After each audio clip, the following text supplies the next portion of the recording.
दोस्तों नमस्कार। ज़रा एक बात याद कीजिए, कुछ साल पहले जब किसान आंदोलन चरम पर था, कंगना रनौत जी दिल्ली एयरपोर्ट पर पहुंची और वहां तैनात एक सीआईएसएफ की महिला सुरक्षाकर्मी ने उन्हें एक ऐसा थप्पड़ रसीद कर दिया जो पूरे देश में गूंज गया। थप्पड़ मारने वाली महिला का सीधा सीधा कहना था कि जब मेरी मां किसान आंदोलन में हिस्सा ले रही थी तब कंगना ने उन बुजुर्ग महिलाओं को 100-100 रुपए देने वाली बताया था और मैं ये अपमान नहीं सह सकी। अब सोचिए, अगर उस थप्पड़ से भी कोई सबक ले लेता, अगर उस थप्पड़ के बाद ज़रा भी विचार कर लेता कि नफ़रत बांटने का अंजाम क्या होता है, तो शायद आज हालात अलग होते। लेकिन कंगना जी ने उस थप्पड़ से कोई सबक नहीं लिया, उल्टा नफ़रत के बयान और तेज हो गए।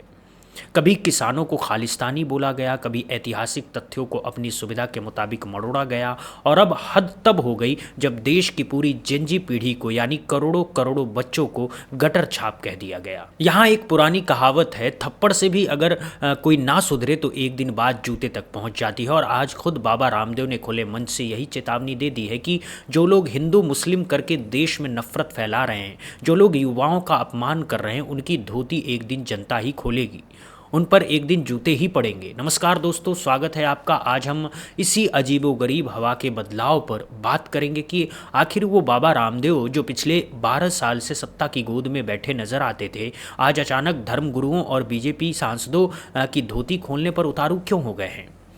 पहले पूरा मामला समझिए। ये कहानी शुरू होती है 15 अगस्त 2026 से, यानी कि स्वतंत्रता दिवस के दिन से। इसी दिन बाबा रामदेव का पहला चौंकाने वाला बयान आया। कहा कि देश में जो हालात बने हुए हैं, अगर सुधार नहीं हुआ तो आंदोलन करेंगे। अब सोचिए, ये वही बाबा हैं जिन्होंने पिछले 12 साल से एक बार भी सत्ता के खिलाफ आंदोलन की बात नहीं की थी। पेट्रोल 35 रुपये में मिलने वाला वादा तो सब भूल गए। विदेशी बैंकों में काला धन लाने वाला सपना भी भुला दिए गए।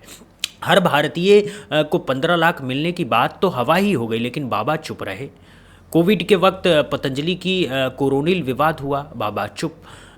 महंगाई ने कमर तोड़ दी, बाबा चुप। बेरोजगारी के आंकड़े रिकॉर्ड तोड़ने लगे, बाबा चुप। पेपर लीक होते रहे, बच्चे परेशान होते रहे, बाबा चुप। लेकिन आज अचानक स्वतंत्रता दिवस के दिन बाबा को याद आ गया कि देश में हालात ठीक नहीं हैं। ये अचानक जागरूकता कहाँ से आई भाई।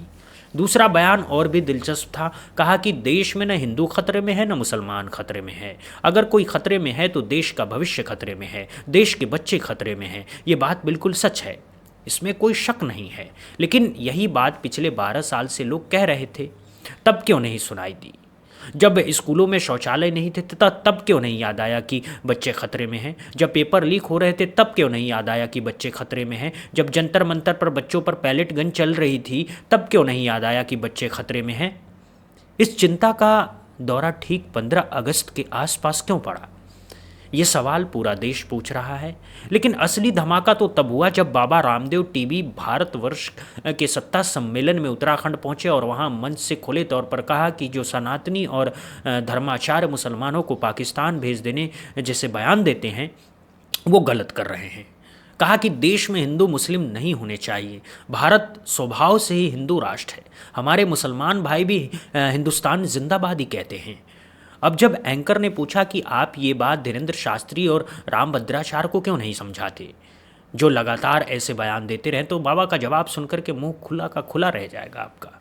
बाबा बोले कि वो खुद समझ जाएंगे, सारा काम आपको और हमको करने की ज़रूरत नहीं है। जो लोग नहीं समझेंगे किसी दिन उन पर जूते पड़ेंगे। यानी बाबा रामदेव जो कल तक इन्हीं धर्म गुरुओं के साथ मंच साझा करते थे, आज खुले तौर पर कह रहे हैं कि इन पर जूते पड़ेंगे। ये कोई सामान्य बयान नहीं है दोस्तों, ये उस पूरे नैरेटिव के खिलाफ एक खुला बगावत है जो पिछले 12 साल में सावधानी से बनाया गया था। धीरेन्द्र शास्त्री यानी वो बागेश्वर धाम वाले बाबा जो हिंदू राष्ट्र की मांग करते हैं, हिंदुओं को एकजुट होकर के वोट देने की अपील करते हैं, मुसलमानों के खिलाफ जहरीले बयान देते रहे हैं, और रामभद्राचार्य यानी कि वो पद्म विभूषण से सम्मानित संत जिनकी अपनी अलग बाबरी राम मंदिर वाली धरोहर है और जो हाल के सालों में तमाम राजनीतिक विषयों पर टीका टिप्पणी करते रहे हैं, इन दोनों को नाम लेकर के बाबा रामदेव कह रहे हैं कि जनता इन्हें जूते मारेगी। ये कोई हल्की बात नहीं है दोस्तों, ये सीधा सीधा एक बड़े परिवर्तन का संकेत है। बाबा वैचारिक आंदोलन की बात कर रहे हैं, सड़क से लेकर के संसद तक आंदोलन की बात कर रहे हैं। यानी बाबा रामदेव और सिर्फ योग गुरु नहीं, एक तरह से आंदोलन के अगुवा बनने की कोशिश कर रहे हैं। लेकिन असली मजा तो तब आया जब कंगना रनौत का जिक्र हुआ। एंकर ने बताया कि बीजेपी के सांसद कंगना रनौत ने जंजी को गटर छाप कह दिया और बाबा रामदेव भड़क गए। बोले कि उनका बचपन कैसा रहा है, उनकी जवानी कैसी रही है, उनके पहले के कारनामे कैसे रहे हैं। मैं ऐसे लोगों के बारे में बात नहीं करना चाहता। किसी देश के युवा को गटर छाप बोलना बिगड़े दिमाग की निशानी है। पार्टी को इस पर संज्ञान लेना चाहिए। यहाँ रुक कर के एक बात कहनी है, कंगना जी की निजी जिंदगी, उनके पुराने कपड़े, उनकी पुरानी विचारधारा, ये किसी के जज करने का विषय नहीं है। संविधान हर व्यक्ति को अपनी जिंदगी अपनी शर्तों पर जीने का हक देता है। बाबा रामदेव का यह बयान महिला विरोधी है, इसे किसी भी तरह जायज़ नहीं ठहराया जा सकता। लेकिन असली सवाल ये है कि बाबा ने इतनी हिम्मत जुटाई कैसे। ये वही बाबा हैं जो पिछले 12 साल में बीजेपी के लिए छोटे मोटे कार्यकर्ता के खिलाफ भी एक शब्द नहीं बोले हैं, और आज सीधे कंगना पर जो पार्टी की सांसद है, इतना तीखा हमला। इसका मतलब सीधा है, संकेत मिल चुका है, ग्रीन सिग्नल मिल चुका है। नहीं तो बाबा जी की जुबान इतनी लंबी नहीं होती। जब एंकर ने कहा कि कंगना तो आपकी और योग की बहुत बड़ी प्रशंसक हैं, तो बाबा और भड़क गए। कहा कि अगर कोई मेरी प्रशंसा करे तो क्या मैं उसके गुनाहों की लीपापोती कर दूं? युवा कोई जाति नहीं है, इनमें सब बालक हैं। युवा अपने आप में एक बहुत बड़ी ताकत है, इसे कोई नकार नहीं सकता। और इसके बाद बाबा जी ने कंगना जी की क्वालिफिकेशन तक पर सवाल उठा दिए। पूछा कि कंगना कितनी पढ़े लिखे हैं, उनकी क्वालिफिकेशन क्या है जो पूरी जंजी को गटर छाप कह रही है। आखिर इन्हें यह हक किसने दिया। मतलब बाबा ने कंगना जी की धोती खोलने में कोई कसर नहीं छोड़ी है। नाम लेकर के, कारनामे गिनवा करके, क्वालिफिकेशन पूछ करके हर उस दुखती रग पर हाथ रखा है जो कंगना जी के लिए असहज करने वाली है।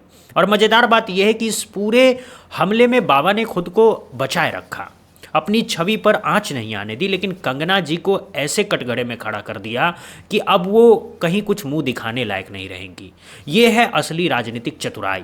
नाम लेकर के हमला करो लेकिन खुद निर्दोष बने रहो। दोस्तों, यहाँ बहुत बड़ा सवाल उठता है, आखिर बाबा रामदेव को हो क्या गया है? क्या पतंजलि के प्रोडक्ट बिकने में कमी आ गई है? क्या योग शिविरों में हाजिरी घटने लगी है? क्या सरकार से कोई मनमुटाव हो गया है, या सचमुच हवा का रुख बदल गया है? पहले उन उदाहरणों को याद कीजिए। बाबा रामदेव लंबे समय तक सत्ता के बहुत करीब रहे हैं। पतंजलि का साम्राज्य बढ़ता गया, योग को सरकारी संरक्षण मिला। अंतर्राष्ट्रीय योग दिवस से लेकर के तमाम सरकारी मंचों तक बाबा की उपस्थितियां रही। बाबा ने 2014 के चुनाव से पहले काले धन का ऐसा आंदोलन किया कि बीजेपी के लिए जमीन तैयार हो गई। और उसके बाद बाबा को जो मिला वो सब जानते हैं। लेकिन अब जब जंतर मंतर पर छात्र उठ खड़े हुए हैं, जब पेपर लीक और शिक्षा व्यवस्था के खिलाफ आवाज़ बुलंद हुई, जब शिक्षा मंत्री धर्मेंद्र प्रधान का इस्तीफा हो गया, तब अचानक बाबा को याद आया कि स्कूलों में शौचालय नहीं है, भर्ती में घोटाले हो रहे हैं, युवा नाराज हैं। बाबा कह रहे हैं कि सुधार नहीं हुआ तो अनशन करेंगे, आंदोलन करेंगे। यही बाबा हैं जो पहले भी अनशन कर चुके हैं। इनका अनशनी अनुभव पुराना है। लेकिन सवाल यह है कि पिछले 12 साल तक ये चुप क्यों थे? जब सत्ता मजबूत थी तब शिक्षा व्यवस्था की खामियां क्यों नहीं दिखाई देती थी? स्कूलों में बुनियादी सुविधाओं की कमी कोई नई बात नहीं है, पेपर लीक कोई नई बात नहीं है, भर्तियों में सिफारिश कोई नई बात नहीं है। ये सब सालों से चलता आ रहा है। तब बाबा को क्यों नहीं याद आया कि बचपन खतरे में है? अब जब छात्र सड़कों पर हैं, जब जंजी ने दिखा दिया कि आवाज़ उठाने से फर्क पड़ता है, जब एक मंत्री की कुर्सी छिन गई, तब बाबा को चिंता सता रही है। और सिर्फ चिंता ही नहीं, 2 दिन में 2-3 बड़े बयान आना ये बताता है कि अंदर कुछ बहुत गहरी हलचल है। दोस्तों, यहाँ एक बहुत मौजू बात कही जा रही है कि डूबते जहाज से चूहे भागने लगते हैं। ये मुहावरा अब तक सिर्फ सुना था, आज देखने को मिल रहा है। और सिर्फ बाबा रामदेव अकेले नहीं हैं। इनसे पहले श्री श्री रविशंकर जी भी जंतर मंतर के आंदोलन के पीक पर सरकार से कह चुके हैं कि युवाओं की बात सुनी जानी चाहिए। ये वही श्री श्री हैं जो एक ज़माने में हर मंच से मोदी जी की तारीफ़ों के पुल बांधते थे। यानी जो चेहरे कल तक बीजेपी की गोद में बैठे नजर आते थे, वो सब एक एक करके अपनी पोजीशन बदल रहे हैं, अपनी दूरी बना रहे हैं। और ये कोई अकेली बात नहीं है दोस्तों। देश के मुख्य आर्थिक सलाहकार तक हाल में इंडियन एक्सप्रेस में लेख लिख करके सरकार की E20 नीति पर सवाल उठा चुके हैं। यानी सत्ता के भीतर से भी असंतोष की आवाज़ें बाहर आने लगी। ये पूरा माहौल ये बताता है कि सत्ता का पलड़ा हल्का पड़ रहा है। और जो व्यापारी लोग होते हैं, जो कारोबारी बाबा होते हैं, जो सत्ता की कृपा से अपना साम्राज्य चलाते हैं, वो सबसे पहले हवा का रुख भांप लेते हैं।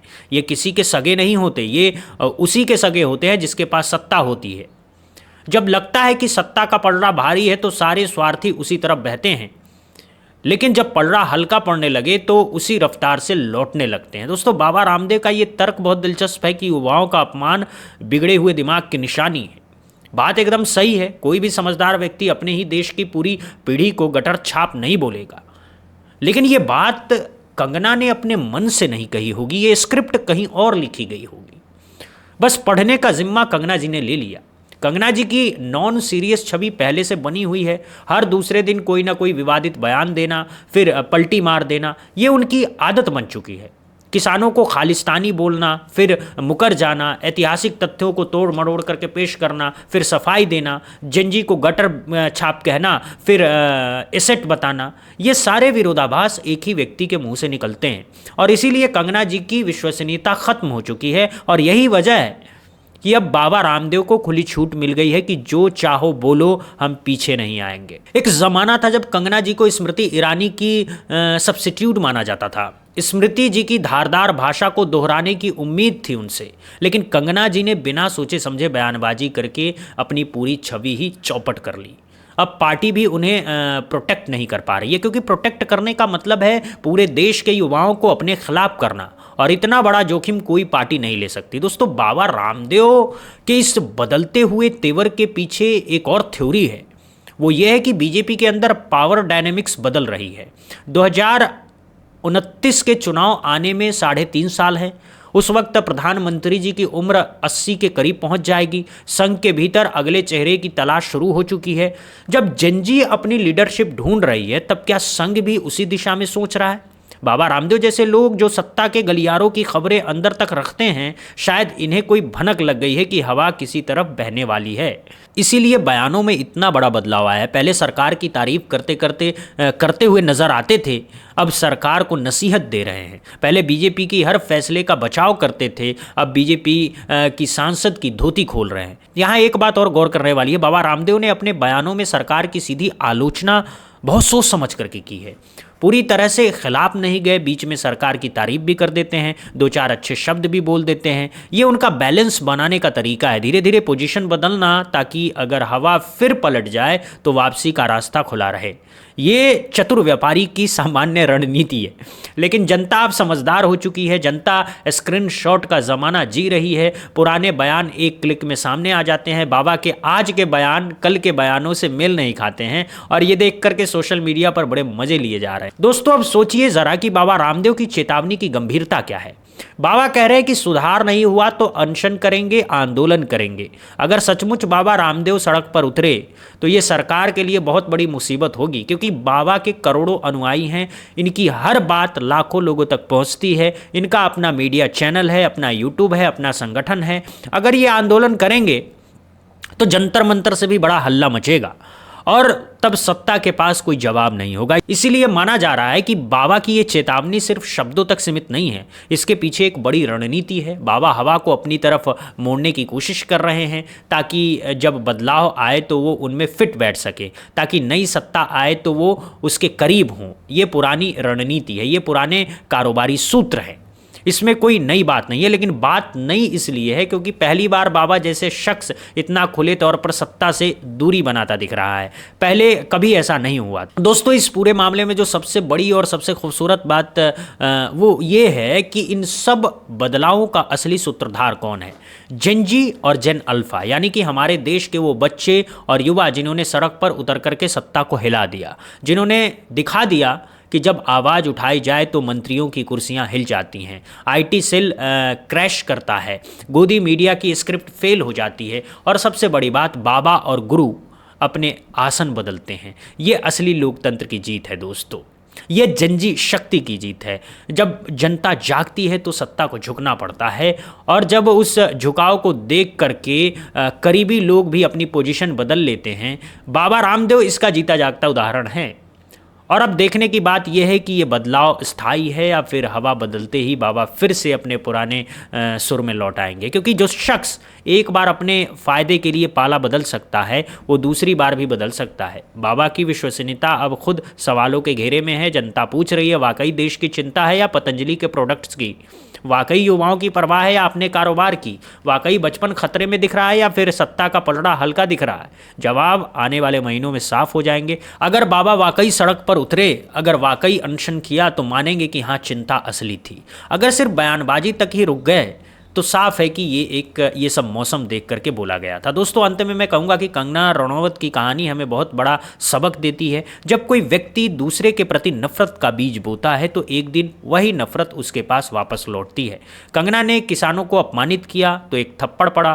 कंगना ने युवाओं को गटर छाप कहा तो अपनी ही पार्टी के करीबी बाबा ने उनकी क्वालिफिकेशन पर सवाल उठा दिए, उनके निजी जीवन को कटघरे में खड़ा कर दिया। बीजेपी उन्हें बचा नहीं पा रही है क्योंकि उनकी नॉन सीरियस छवि इतनी गहरी हो चुकी है कि प्रोटेक्ट करना आप पार्टी के लिए नुकसानदायक है।